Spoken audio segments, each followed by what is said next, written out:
Welcome. Can I turn this on? Maybe? All right. Can people hear in the back? Can you guys hear me? Is the mic on? No? Maybe you can ask them to turn it on.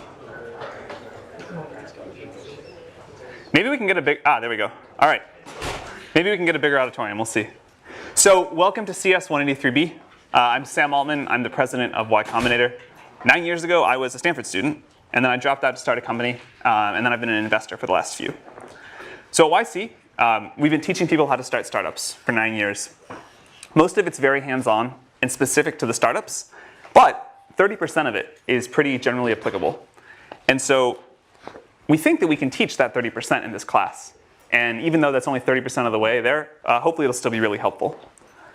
We've taught a lot of this at YC already, but it's all been off the record. And this is the first time that a lot of what we teach in YC is going to be on the record. So we've invited some of our best speakers to come and give the same talks they give at YC. We've now funded 720 companies. And so we're pretty sure that a lot of this advice is pretty good. We can't fund every startup yet, but we can hopefully make this advice very generally available. Guest speakers are going to teach 17 of the 20 classes. I'm only teaching 3. Counting YC itself, every guest speaker has been involved in the creation of a $1 billion+ company. So the advice shouldn't be that theoretical. It's all from people who have done it. All of the advice in this class is geared towards people starting a business where the goal is hypergrowth and eventually building a very large company. Much of it doesn't apply in other cases, and I want to warn people up front that if you try and do these things in a lot of big companies or non-startups, it won't work. It should still be interesting. I really do think that startups are the way of the future, and it's worth trying to understand them. But startups are very different than normal companies. So over the course of today and Thursday, I'm going to try to give an overview of the 4 areas that you need to excel at in order to maximize your chances of success at a startup. And then throughout the course, the guest speakers are going to drill into all of these in more detail. So the 4 areas. You need a great idea, a great product, a great team, and great execution. These overlap somewhat, but I'm going to have to talk about them somewhat individually to make it make sense. You may still fail. The outcome is something like idea times product times execution times team times luck, where luck is a random number between 0 and 10,000, literally that much. But if you do really well in the 4 areas you can control, you have a good chance at least some amount of success. One of the exciting things about startups is that they are surprisingly even playing field. Young and inexperienced, you can do this. Old and very experienced, you can do this too. And one of the things that I particularly like about startups is that some of the things that are bad in other work situations, like being poor and unknown, are actually huge assets when it comes to starting a startup. Before we jump in on the how, I want to talk about why you should start a startup. I'm somewhat hesitant to be doing this class at all, because you should never start a startup just for the sake of doing so. There are much easier ways to get rich, and everyone who starts a startup always says, that they couldn't have imagined how hard and painful it was going to be. You should only start a startup if you feel compelled by a particular problem, and that you think starting a company is the best way to solve it. The specific passion should come first, and the startup second. In fact, all of the big successes we have at YC followed this. So for the second half of today's lecture, Dustin Moskovitz, the co-founder of Facebook and Asana, is going to take over and talk about why to start a startup. We were so surprised by the amount of attention that this class got that we wanted to make sure we spend a lot of time on the why. Okay, so the first of the 4 areas, a great idea. It's become popular in recent years to say that the idea doesn't matter. In fact, it's almost uncool to spend a lot of time thinking about the idea for a startup. You're just supposed to start, throw stuff at the wall, see what sticks, and not even spend any time thinking about if it'll be valuable if it works. And pivots are supposed to be great. The more pivots, the better. So this isn't totally wrong. Things do evolve in ways that are difficult to predict. And there's a limit to how much you can figure out without actually getting a product in the hands of users. And great execution is at least 10 times more important and 100 times harder than a good idea. But the pendulum has swung way out of whack here. A bad idea is still bad, and the pivot-happy world that we're in today feels really suboptimal. Great execution towards a terrible idea will get you nowhere. There are exceptions, of course, but most great companies start with a great idea, not a pivot. If you look at successful pivots, they almost always are a pivot into something the founders themselves wanted, not a random made-up idea. Airbnb happened because Brian Chesky couldn't pay his rent, but he did have some extra space. In general, though, if you look at the track record of pivots, They don't become big companies. I myself used to believe ideas didn't matter that much, but I'm very sure that's wrong now. The definition of the idea as we talk about it is very broad. It includes the size and the growth of the market, the growth strategy for the company, the defensibility strategy, and so on. When you're evaluating an idea, you need to think through all these things, not just the product. If it works out, you're going to be working on this for 10 years. So it's worth some real upfront time to think through the long-term value and the defensibility of the business. Even though plans themselves are worthless, the exercise of planning is really valuable and totally missing in most startups today. Long-term thinking is so rare anywhere, but especially in startups, that it's a huge advantage if you do it. Remember that the idea will expand and become more ambitious as you go. You certainly don't need to have everything figured out in a path from here to world domination, but you really want a nice kernel to start with. You want something that can develop in interesting ways. As you're thinking through ideas, another thing that we see young founders get wrong all the time is that someday you need to build a business that's difficult to replicate. This is an important part of a good idea. I want to make this point again because it's so important. The idea should come first and the startup should come second. Wait to start a startup until you come up with an idea you feel compelled to explore. This is also the way to choose between multiple ideas. If you have several ideas that all seem pretty good, work on the one that you think about most often when you're not trying to think about work. But we hear again and again from founders that they wish they had waited to start a startup until they came up with an idea that they really loved. Another way of looking at this is that the best companies are almost always mission-oriented. It's difficult to get large groups of people to the extreme levels of focus and productivity that you need for a startup to be successful, unless the company feels like an important mission. And it's usually really hard to get that without a great founding idea. A related advantage of mission-oriented ideas is that you yourself will be dedicated to them. It takes years and years, usually a decade, to create a great startup. If you don't love and believe in what you're building, you'll likely to give up at some point along the way. There's no way I know of to get through the pain of a startup without belief that the mission really matters. A lot of founders, especially students, believe that their startup's only going to take 2 or 3 years, and then after that they'll work on what they're really passionate about. That almost never works. Good startups usually take 10 years. A third advantage of mission-oriented companies is that people outside the company are more willing to help you. You'll get more support on a hard, important project than a derivative one. When it comes to starting startups, in many ways it's easier to start a hard startup than an easy startup. This is one of those counterintuitive things it takes people a long time to understand.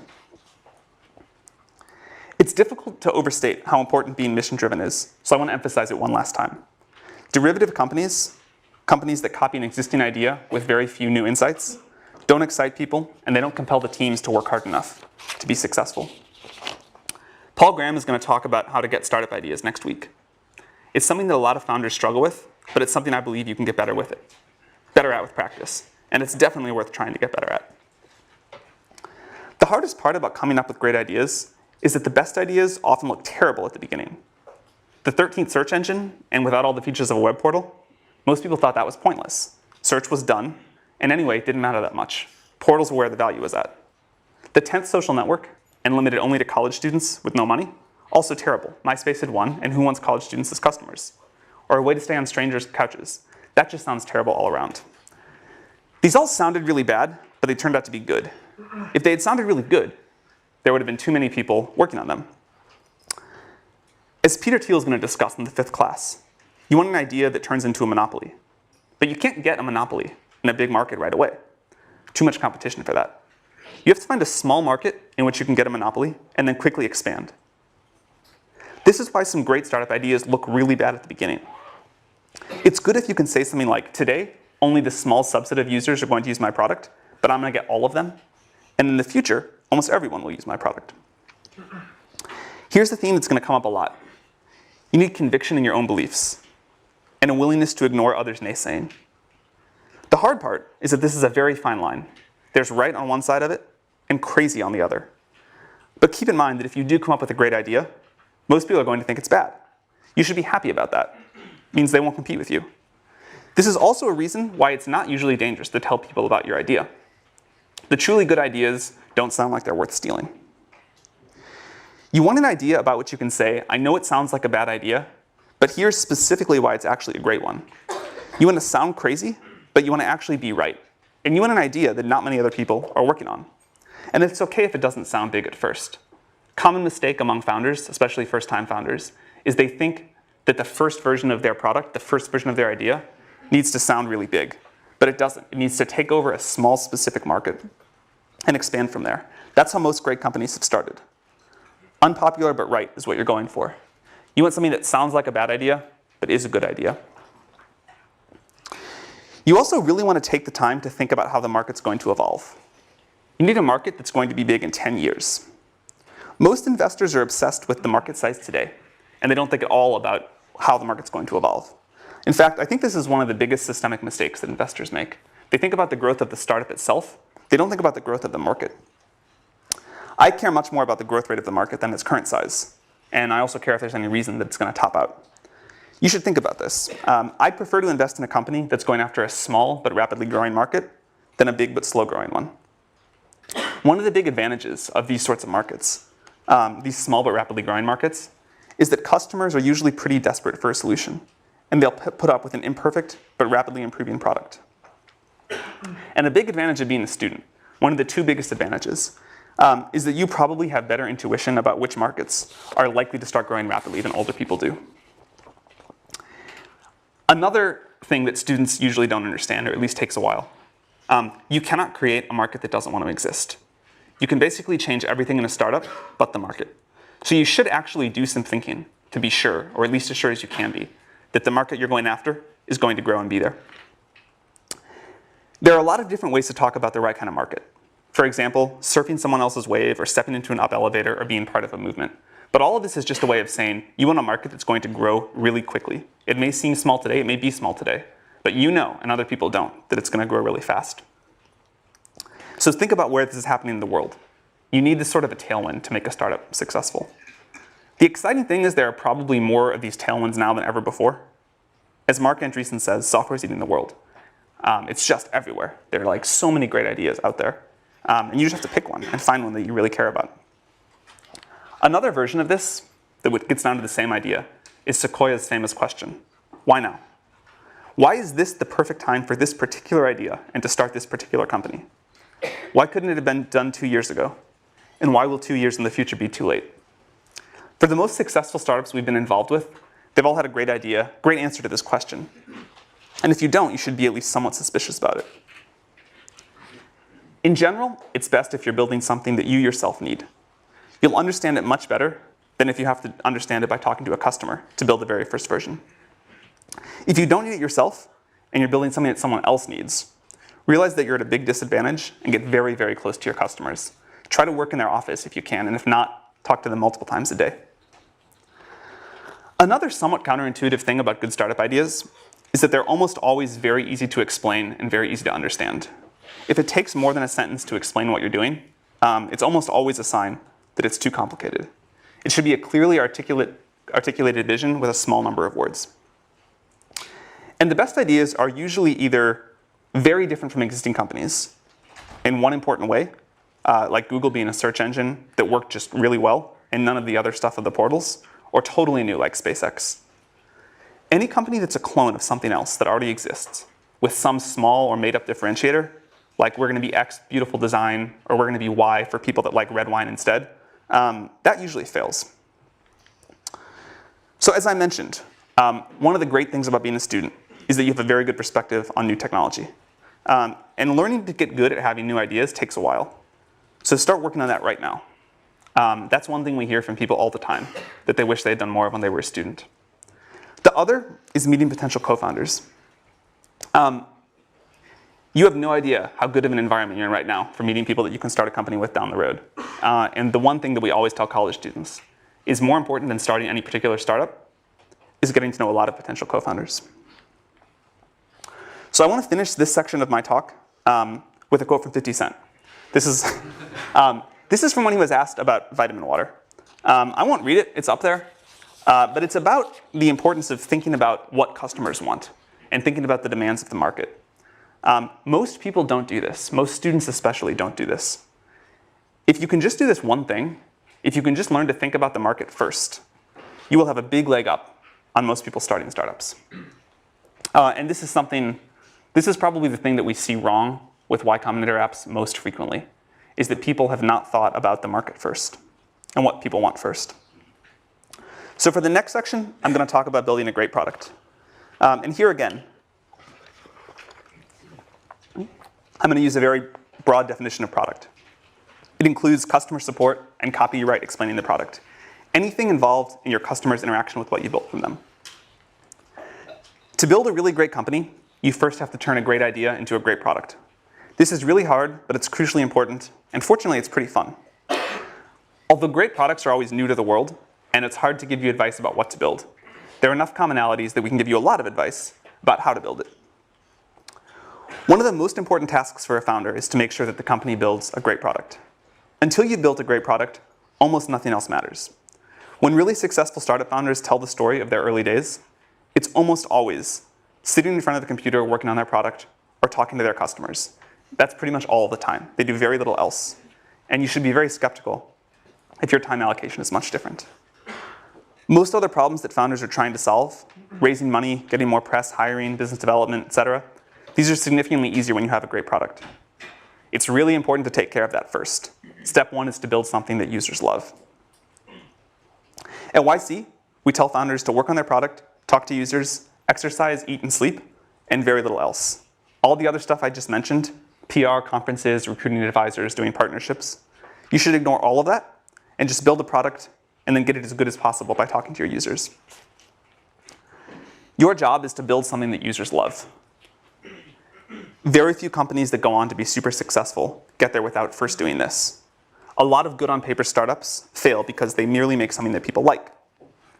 Making something that people want, but only a medium amount, is a great way to fail and not understand why you're failing. So these are the two jobs.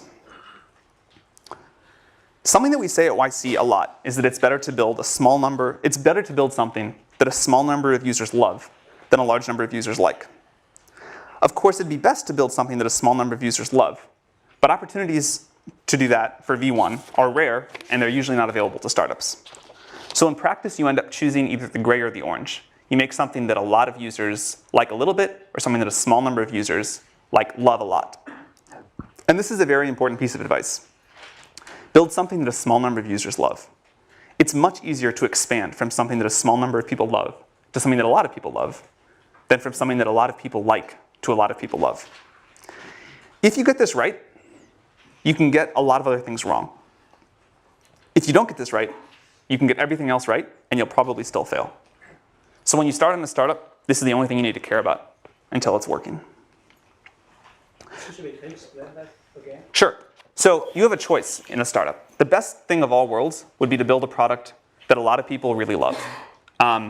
In practice, you can't usually do that because a big company, if there's an opportunity like that, Google or Facebook will do it. So there's a limit to the area under the curve of what you can build. And you can either build something that a lot of users like a little bit, or you can build something that a small number of users love a lot. And the total amount of love is the same. It's just a question of how it's distributed. And there's this law of conservation of how much happiness you can put into the world with the first product of a startup. And so startups always struggle with which of those two they should go. And they seem equal, right? Because the area under the curve is the same. But we've seen this time and again that they're not, and that it's so much easier to expand. Once you've got something that some people love, you can expand that to something that a lot of other people love. But if you only get ambivalence or sort of weak enthusiasm, and then try to expand that, you'll never get up to a lot of people loving it. So the advice is find a small group of users and make them really love what you're doing. Does that make sense? All right. One way that you know when this is working is that you'll get growth by word of mouth. If you make something people love, people will tell their friends about it. This works for consumer products and enterprise products as well. When people really love something, they tell their friends about it, and you'll see organic growth. If you find yourself talking about how it's okay that you're not growing because there's a big partnership that's going to come save you or something like that, it's almost always a sign of real trouble. Sales and marketing are really important, and we're going to have 2 classes on them later. But if you don't have some early organic growth, then your product probably isn't good enough yet. A great product is the secret to long-term growth hacking. You should get that right before you worry about anything else. It doesn't get easier to put off making a great product. If you try to build a growth machine before you have a product that some people really love, you're almost certainly going to waste your time. Breakout companies almost always have a product that's so good that it grows by word of mouth. Over the long run, great products win.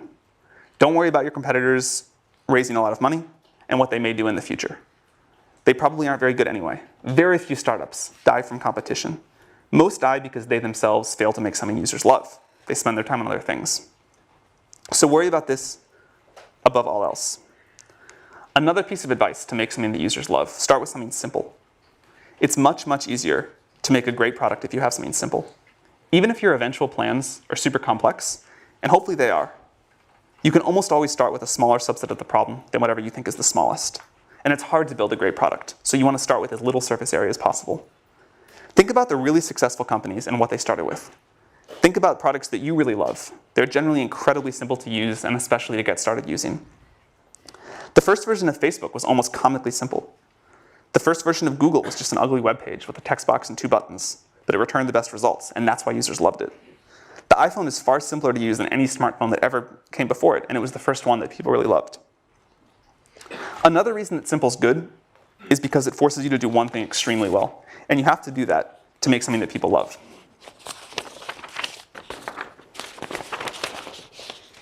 The word fanatical comes up again and again when you listen to successful founders talk about how they think about their product. Founders talk about being fanatical in the way they care about the quality of the small details, fanatical in getting the copy that they use to explain the product just right, and fanatical in the way they think about customer support. In fact, one thing that correlates with success among the YC companies is the founders that hook up PagerDuty to their ticketing system, so that even if a user emails in the middle of the night when the founders are asleep, they still get a response within an hour. Companies actually do this in the early days. These founders feel physical pain when the product sucks and they want to wake up and fix it. They don't ship crap, and if they do, they fix it very, very quickly. And it definitely takes some level of fanaticism to build a great product. You need some users to help with the feedback cycle. But the way to get those users is manually. You should go recruit them by hand. Don't do things like buy Google Ads in the early days to get initial users. You don't need very many. You just need ones that will give you feedback every day and eventually love your product. So instead of trying to get them on Google AdWords, just find a few people in the world that will be good users, recruit them by hand. Ben Silbermann, when everyone thought Pinterest was a joke, recruited the initial Pinterest users by chatting up strangers in coffee shops. He really did. He just walked around Palo Alto and said, will you please use my product? He also used to run around the Apple store in Palo Alto, and he would set all the browsers to the Pinterest homepage real quick before they caught him and kicked him out. So then when people walked in there, they're like, oh, what is this? This is an important example of doing things that don't scale. If you haven't read Paul Graham's essay on that topic, you definitely should. So get users manually, and remember that the goal is to get a small group of them to love you. Understand that group extremely well, get extremely close to them. Listen to them, and you'll almost always find out that they're very willing to give you feedback. Even if you're building the product for yourself, listen to outside users, and they'll tell you how to make a product they'll pay for. Do whatever you need to make them love you, make them know what you're doing, because they're also going to be the advocates that help you get your next users. You want to build an engine in the company that transforms feedback from users into product decisions. Then get it back in front of the users and repeat. Ask them what they like and what they don't like, and watch them use it. Ask them what they pay for. Ask them if they'd be really bummed if your company went away. Ask them what would make them recommend the product to their friends, and ask them if they've recommended it to any yet. You should make this feedback loop as tight as possible. If your product gets 10% better every week, that compounds really, really quickly. One of the great advantages of software startups is just how short you can make the feedback loop. It can be measured in hours, and the best companies usually have the tightest feedback loops. You should try to keep this going for all of your company's life, but it's really important in the early days. The good news is that all of this is doable. It's hard, it takes a lot of effort, but there's no magic. The plan is at least straightforward, and you will eventually get to a great product. Great founders don't put anyone between themselves and their users. The founders of these companies do things like sales and customer support themselves in the early days. It's critical to get this loop embedded in the culture. In fact, a specific problem that we always see with Stanford startups for some reason is that the students try and hire sales and customer support people right away. And you've got to do this yourself. It's the only way. You really need to use metrics to keep yourself honest on this. It really is true that the company will build whatever the CEO decides to measure. If you're building an internet service, ignore things like total registrations. Don't talk about them. Don't let anyone in the company talk about them. And look at growth in active users, activity levels, cohort retention, revenue, net promoter scores, these things that matter. And then be brutally honest if they aren't going in the right direction. Startups live on growth. It's the indicator of a great product. So this about wraps up the overview on building a great product. I want to emphasize again that if you don't get this right, nothing else we talk about in the class will matter. You can basically ignore everything else that we talk about until this is working well. On the positive side, this is one of the most fun parts of building a startup. So I'm going to pause here. I'll pick back up with the rest.